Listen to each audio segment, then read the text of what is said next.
अस्सलाम वालेकुम नाज़रीन, तव्हां ॾिसी रहिया आहियो NTV न्यूज़ मीरपुर बठोरो। मीरपुर बठोरे में इंसानी हक़नि जे आलमी ॾींहं ते खंबे गुम कयल क़ौमी कारकुननि जी आज़ादी जे लाइ जीअं सिंध क़ौमी मास आरीसर पारां सूफ़ी शाह इनायत प्रेस क्लब अॻियां एहतियाजी मुज़ाहिरो करे क़ौमी कारकुननि जी आज़ादी जो मुतालबो कयो वियो।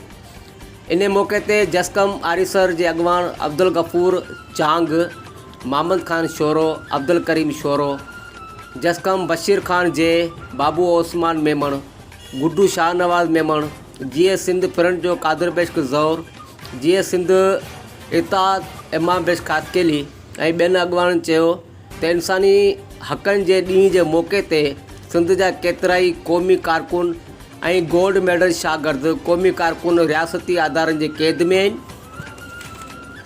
हिननि आलमी अदारनि खां मुतालबो कयो आहे त जल्द नोटिस वठी करे क़ैद थियल कारकुननि खे आज़ादु कयो वञे।